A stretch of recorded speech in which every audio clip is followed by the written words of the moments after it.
Two. Go ahead, sir. Hello, everybody. Welcome to TouchPoint series number 16. We're here to connect, to empower, to help you leverage the resources so you can hear thought leaders that will help you empower your community to make a difference. As we shelter in place, as we try to get out, as we deal with COVID-19, it's important that District 3 continue to provide you with key information that you can be successful. And these Touchpoint series has allowed us to connect with leaders from that is having an impact all over the nation. So I'm just proud to be a part of this series and just trying to help us just stay conscious, to stay connected and make things happen. And so, of course, we get ready. We're only 29 days left. 29 days left. Can you believe it? The census has been cut from October 31st to now. Our last day was September 30th. Please, please, please, whatever you do, I need you to fill this out. 10 minutes, 10 questions.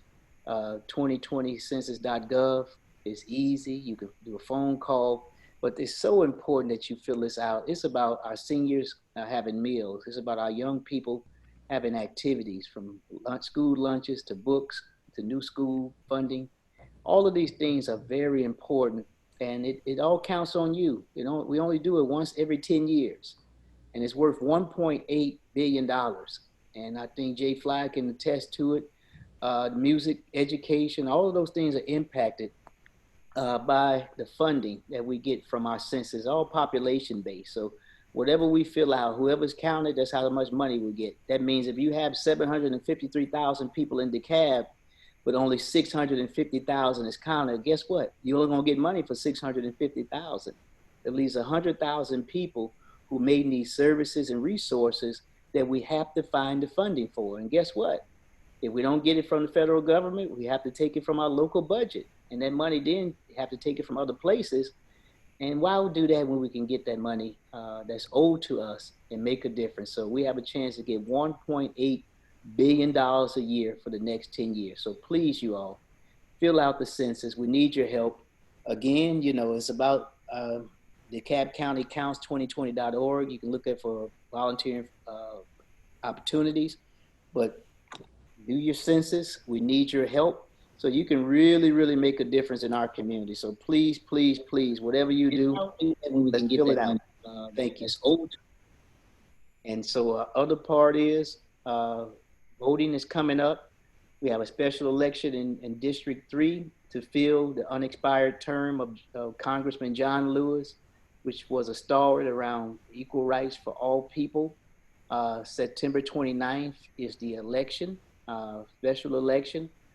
Please, please, you all. And then November 3rd is the presidential election. And the early voting will start October 12th. If you don't want to vote in person, please get your absentee application. You can now, it's online. You go to secretaryofstate.gov, sos.gov, and ask for your application, and they will mail it to you. And then after that, you will get a ballot, and you fill out your ballot. But please, you all, we want you to be safe, because we're in the COVID season, but also the flu season is about to start. And so a lot of folks won't be able to tell the difference between the flu and COVID. So I want to make sure that you take advantage of absentee voting and make things happen. Thank you so much. Now tonight, I'm joined by no stranger to us in DeKalb. I consider him an ambassador for the music industry for DeKalb. I consider him the conscience of what I call the Grammys here in Atlanta, who has continued to connect us with music and the community and our young people as well. So I'm going to read his bio to some who have never met this young man, but he has done some amazing work in trail and has blazed a lot of trails for many people in our community. His name is Jarrell Flynn. I'm gonna call him J Fly for short. His passion for mastering the drums and impacting the lives of young artists. He's a humanitarian, Recording Academy, Atlanta chapter former president. He's the education committee co-chair. He has worked with artists such as People Bryson, Jeff Lober, Aretha Franklin, Bobby Brown, After Seven, while producing his own music. Television appearances include top-rated WSB Centennial Olympic Park 4th of July celebration, Soul Train Music Awards, the BET Sunday's Best, Heisman Trophy Awards, Tyler Perry. J Fly is endorsed by numerous drum equipment companies and is the founder of How Big Is Your Dream? And we're going to talk much about that. He launched this foundation in 2009, which assists and encourages local youth to turn their dreams into reality via education, practical application, and engagement. Jay Fly, welcome, Thanks for welcome, having me. welcome, welcome. How you Glad to doing, be here. sir? I'm doing well. I'm doing well. Currently, continuously to adjust, but we're here and we're excited about what the future holds. But we're definitely adjusting to what's happening in the present. Man, so glad to see you. I sure miss you. I hadn't seen you in about 6 or 7 months. It's like we've been in the basement, the dungeons, whatever. But I know it has Yeah, not stopped you in what you're yeah. doing. And so, talk about, we're going to deal with the social unrest piece first because music Hmm.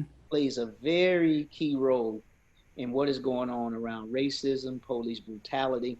I want you to Hmm. touch a little bit on that because a lot of folks, music is therapy, music is energy, music is a way, a gateway for folks to really connect with their subconscious, but also it sends a message to the broader community on what um, folks who are unheard may now be heard through our hip hop flavor, R&B flavor.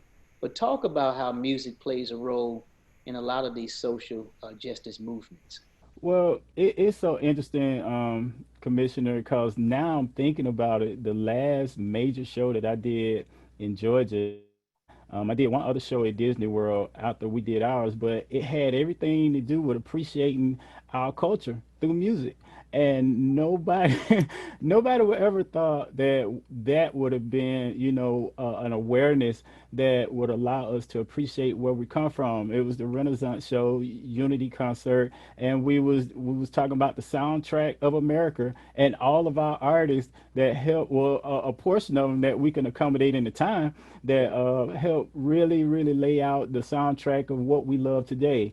And just look at, and I just thought about this while you was talking. I was like, who would ever thought that concept would be so relevant, especially here now in the cab, and then getting them to appreciate, getting out the people that was enjoying the show to appreciate the music that we helped develop. One of the songs that I highlighted, we highlighted Hound Dog, that it was firstly kind of made famous, but he originally got it from a black artist. And with that show, we was just building the awareness, the importance, and hopefully they left with an appreciation for all of the musical nuggets that we've put in the American sound. So it's just it's so confirming now that we're talking about the social unrest and one equality, and it was all laid out by a soundtrack of us showing this is where we come from. you know Wow. And that's so important. And folks, we did it in February of this yeah, year, and we had Isaac Hayes' daughter, we had yeah, James Brown' daughter, yeah, we had a whole host of guests that yeah, really came and just highlighted the culture of music and African American and the role that it plays. And that yeah, was in February, late February. Then 2 weeks later, boom, yeah, COVID hit and everything shut down. But I yeah. want to make sure that we show that as part of when we do this touch point series and send it out, J Hmm. Fly, Yeah. on how relevant that is and how you were able to connect us culturally, musically, with what was going on. And it really is good energy. It helped us to, if people go back and look at the whole concert, they will see the importance of African Americans and the movements that we've been part of and how music and the artists have played in all of the social justice movements. So I appreciate that. But Yeah. talk about your how big is your dream and your young people. What inspired you to do the foundation, and then how can people get involved with their young people get involved? Well, what inspired me to start How Big Is Your Dream was really when I started to reflect after I started to really get a noticeable name in the industry. All of the information that I didn't have when I was really trying to catch my break. A lot of people that follow me, and for some of you that don't know, I'm from Waycross, Georgia, southeast, the Okefenokee Swamp. So there's definitely no music scene. It's a Bible belt, but there was no music scene as it relates to the professional side of music and the arts, or what it could look like to be sustainable. And when I moved to Atlanta, it really opened me up to, for one, seeing our people in leadership positions, as well as the vibrant music scene that was all over Atlanta, in different genres. So it gave me a different and a broader perspective. And from there, because I was doing so much music and just loving it and the passion behind it, I was discovered while playing for a local gospel artist at the time, and I got my break. And when I thought about it, the things that I was faced with, the different contracts, the different questions, when I started to go on different television shows up in New York and California, they was asking me if I was a part of this union, that union, and I didn't have a clue. I didn't have an answer or a clue or a system that prepared me for the professional side of the industry. So from there, I started to think about how big is your dream. And a lot of people put limitations on dreams by what they were not able to accomplish in their own life. But I wanted to start dealing with the individual and really asking that question. And once the question is asked, then putting the resources around them to help to develop and fertilize their dream with views and glimpses of people that have been successful on their track, and just continue that motion of preparing yourself for opportunity before it arrives. So it started from the negative, me not knowing and being in the industry and realizing that everything that I needed was already inside of me. I just needed somebody to help me see it. And once I saw it, man, the rest is history. So how big is your dreams developed from that? Wow, and talk about some of the artists that you played for, and then how the pressure of the industry, when you get around these famous people, the Yeah. money, the drugs, not having a contract, not having an attorney, and how you can, if you come from Waycross or you come from the south side of Chicago where you don't have nothing, and all of a sudden you get all of these things start happening for you. Talk about that whole give some words to artists who are aspiring and budding on how you dealt with that, and what can they do to miss some of the pitfalls you may have been through. Well, it's interesting that you say that, because a lot of artists that I saw, I only saw them on television, or because the neighborhood that I grew up in, they was playing them in the club across the street from my house. So I never in a million years would have ever thought that I would ever meet or know or get a chance to work with these artists. So, being on a tour bus, the only bus that I saw in Waycross was Greyhound. So, or the Bluebird bus that took us to school. So with that, it was a lot of things that it awakened my desire and my passion and the need and the drive for more knowledge and education around the business that I was in and now making money in. And with that, I became a student of not just the talent, but also the business. And I wanted to learn everything that I could about the industry. So a lot of the artists that I worked with, as you asked me, my first tour, my first major tour was Kelly Price. It was Kelly Price, Dave Hollister, and Glenn Lewis. And we actually went through Chicago on that tour. I went down a street called Michigan Avenue in Chicago, in Chicago, and I was like, Chicago was one of the coldest places I had ever been. I was like, how could it be so cold and so windy? but that tour really it awakened a desire in me, not only to fulfill my passion, but also to give and be a bridge of information to those aspiring artists. And this is not age predicated, but those that just didn't know. And so from there, the information I began to research, I began to take private lessons. And I must mention, when I got in the industry, I didn't even know how to read music.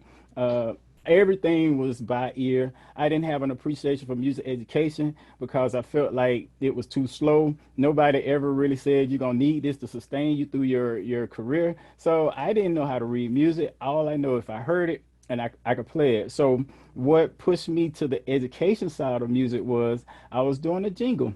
And I'm gonna tell you some of the other artists that I work with. I was doing a jingle. I got called to do a jingle for Coca-Cola down in Orlando, Florida. I was the only person of color in the orchestra. Called me down to do this jingle, And this was the first time that they put sheet music in front of me without any audio, and they put it in front of everybody.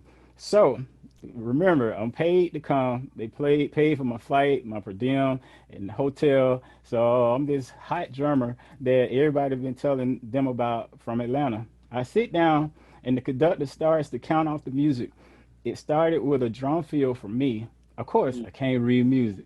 So right. that was the first time that I was really, embarrassed by my deficiency and my lack of, but I didn't take it as, oh, it's just them against me. They don't appreciate me. No. If you're going to be great, you got to always be willing to learn and be a student of what you say you want to be sustained in. So from there, of course, as they say, with my tail between my legs and feeling very, very humbly embarrassed, I said, if I'm gonna do this for real, and if I'm gonna do this at a high level, and if I'm gonna be that guy that everybody speaks of, I have to do my part.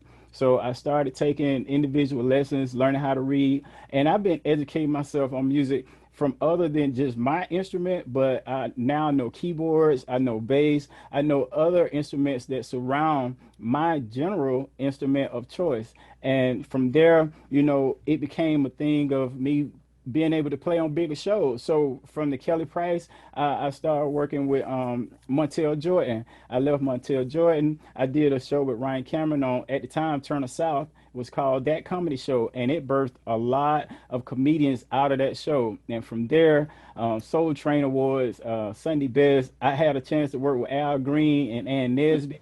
I worked with Aretha Franklin right before she passed. So it just snowballed, in the sense of the artists that I've been able to touch the stage with: gospel, R&B, country, as well as hip hop, of course. Wow. And I want people to see the gravity of your work because you're still young. Yeah. You got the foundation started. You're helping young aspiring artists, and that's just so important on how it's easy for you to start working with these people and just move on and forget. But you have not done that. You have now stayed connected and grounded as much as you can to our community. Now, talk about before I open it up for questions. Talk about what how can you help artists? How can you help people who are going through depression or thinking suicidal thoughts in this time? Because a lot of concerts you can't have them anymore. A Hmm. lot of venues you used to do. I mean, the thrill is you just like an athlete. I mean, you get juiced up just before the performance, and you really pumped up. You ready to go, and all of a sudden, boom, COVID hit. So talk about it. How can musicians cope, and what resources are out there for them? And Commissioner, you hit something that a lot of people don't realize about the music entertainment world when you're coming from an artistic and artist perspective is it's a part of our inner being and our inner feeding. It's not just about the money or the celebrity. Most of us as artists will play music and do what we do because we love it in our basement with no audience. So this has been not only detrimental on and an impact on the finances, but just a part of our just mental stability as it relates to what feeds us.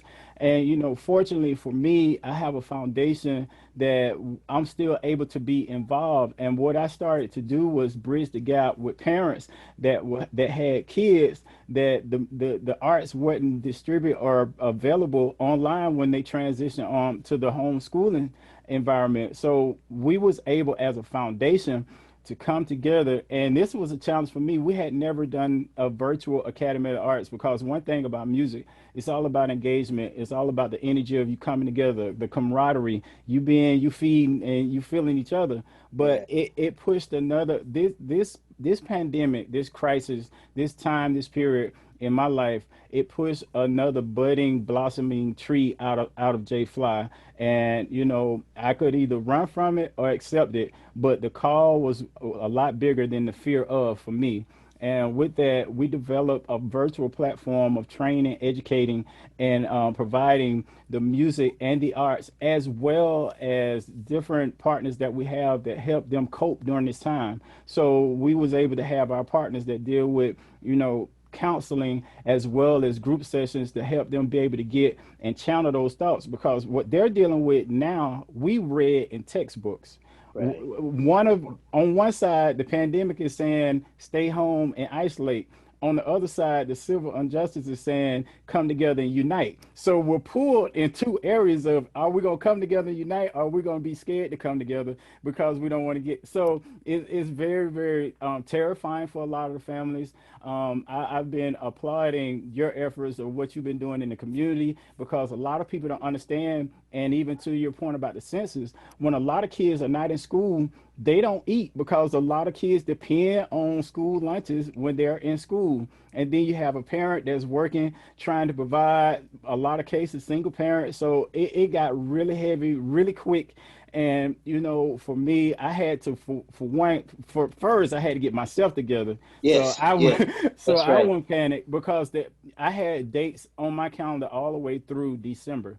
And Wow. and my phone still pings when I'm supposed to be a certain place with the artist. But it also allowed me to see in the midst of everything that I don't have, I still have more than a person that may not have the ability or the connections that I have. So I have that to be thankful for. So what I have, how can I help them in their lack? So we built a team, we built resources. I was on the phone with a lot of the Grammys conversations that were advocating for finances for the arts. I was on a lot of the calls in the community about just resources for small businesses. So Mm. I combined a resource list, and we put, with the help of the board of How Big Is Your Dream, we put it on the website of How Big Is Your Dream, and it's a resources link because when this hit, like in the first 2 or 3 months, it was so much stuff out there that people didn't even know how to fill out the paperwork. They was Wow. getting confused on, should I go here, should I go there, and we was just trying to be a resource of information. And for our children, I tried to create an environment that would help them be distracted from the terror that was going on around them. I love it because you moved from an advisor to more of a resource person, and you were able to combine both roles. And that's how music is Yeah. lyrically. You have to combine different notes together to get a symphony, to get a Yeah. song. So it takes a piano, a guitar, a drum, a Yeah. horn. All of those different instruments have to come together and get on one sheet of music, per Yeah. se, and produce uh, a hit or Yeah. produce a song. And so I just want people to understand from a music standpoint, you have to have a collaboration. You have to have partnership that's all built in. You can't overplay one instrument or versus the other. You can't oversing this person. It has to be harmonious. So if you ever want to learn how to build partnerships and collaboration, learn about music. I mean, I had to take music in high school. I had a little recorder, and we had to learn adagio and andante Oh and wow. different notes. And I had the recorder. I had to do my little song, and then I had to do re mi fa sol la re, all that. A I had to Sophie.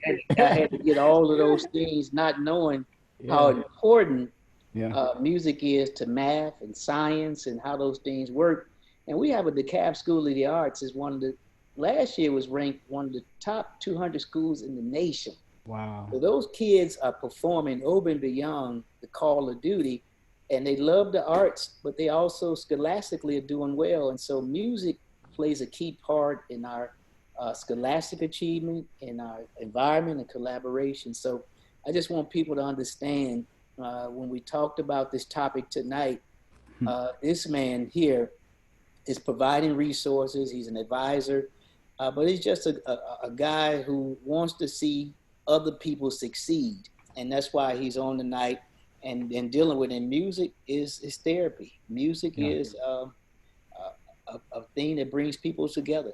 It addresses social issues. It also talks about pains and Yeah. illnesses, but it can relate because everybody have a favorite song. Even if your birthday, somebody who passed, you remember some songs that they like, and when that song come on, you have all of these memories that Mm. come up in your head from those special times you had with that loved one. So music plays a big part, and so I wanted Jay Fly on tonight because whatever we do, get you some good music Yeah. and stick to it. It helps you from a wellness standpoint.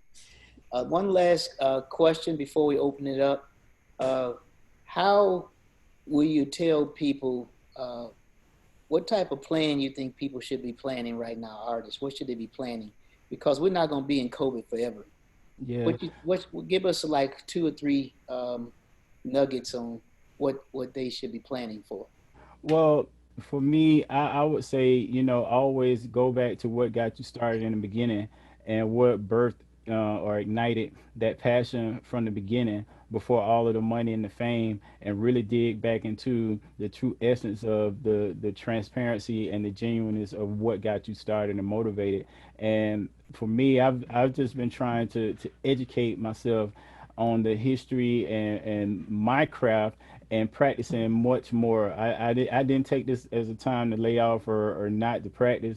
I've been practicing. I put myself on a schedule, and to really come out of this better than you were when you went in. So for artists, I would tell you, use this as a retooling, a refining to see the things that can be birthed during this pandemic, during this crisis, during this time that we're not on the stages, because it's another blessing inside of you that's going to be pushed out. And the commissioner was talking about the power of music and how it coincides with the mental and emotions. I was the music director for Danny Hathaway's tribute that was here in Atlanta. His daughter called me to be the musical director, and while learning that music, I had to listen to all of it before I distributed it out to the artists, because I had to create the order that it went in.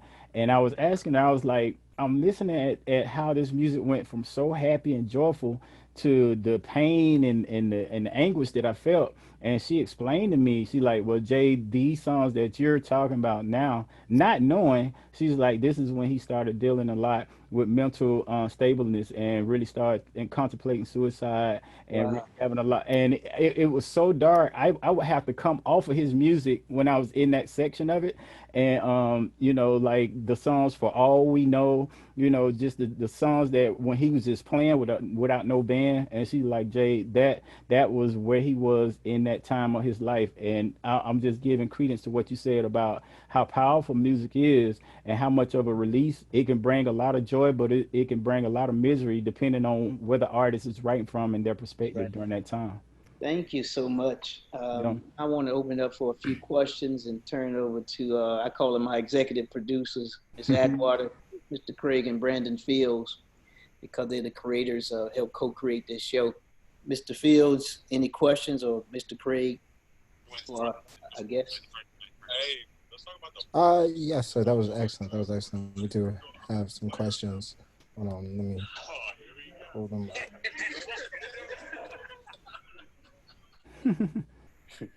Let's see that is.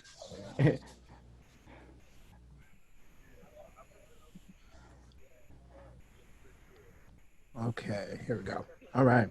Um, One, it was do you feel like the music has any effect on the psyche and the black community? Yes, I do. I believe that it's a lot of information and a lot of things that can come out through music. And that's why I think as artists and as musicians and as entertainers, it's important that we use this time, our music, to be a canvas of empowering our people versus making our people enraged. We can empower, just like the artists that preceded us. I think about the James Browns when he used his platform to really to speak about education in some instances, or to empower us as a people. And I think we need to understand that our platforms have a lot of weight, they carry a lot of weight, and they have a lot of reach. And we can really use that to unite, bring together, and inform as well as it relates to this time. Great. Next question. Also, that actually answered both of the questions, because the next one was going to be how do you feel you have a responsibility in helping change the narrative, and how hip hop can help portray in the community? Oh, Well, I'm I'll okay. definitely speak about that. I really, it's sad sometimes how you can highlight the negative part of a culture and identify that entire culture by what you choose to highlight without understanding the culture. But it's a lot of hip hop artists that are speaking true, that really want to see us united and not just highlighting the celebrity part of it. And I feel like, because I work with a lot of hip hop artists as well, it's a lot of good hip hop out. a lot of time hip hop it comes with a bad connotation because of a lot of the artists come straight from the streets into the industry, but it is a lot of messages that can be delivered through hip hop because the younger generations they love hip hop and they listen to it. So we have to be very intentional to make sure that we use our canvases and the music that identifies us as a people to generate the positive answers to what we need today for survival. Wonderful. Thank you. Mr. Fields, next question. That was it, sir. Oh, wow. Jay Fly, you did excellent tonight. Man, we appreciate you so much. And thank you for your insight, your wisdom, and just really helping us connect. I also want to send a special shout out to Chairman Oz Nesbitt of Rockdale County. And he called me for the flyer, and I'm hoping that he chimed in and was a part of this tonight. Thank you, Chairman Nesbitt, for what you're doing in Rockdale. Also, I want you all to tune in next week. Wow, September 8th, a Touch Point series episode. We're going to have Dr. Nadine Raphael on. It's very important that we understand what this vaccine is. I mean, they're leading a clinical trial at Emory University dealing with the COVID-19 vaccine. And I wanted you all to hear from someone who was on the front line of trying to find a vaccine that's going to help us as we deal with COVID-19. And we're also trying to get someone who's been part of the clinical trial so they could come on and let us know how they feel, what it's about, how they are connected to this trial, and how important it is to be part of clinical trials. And I tell people all the time about clinical trials. My mom had stage 4 lung cancer. I moved her down here from Chicago. Her getting into these clinical trials prolonged her life at least an additional 2 years.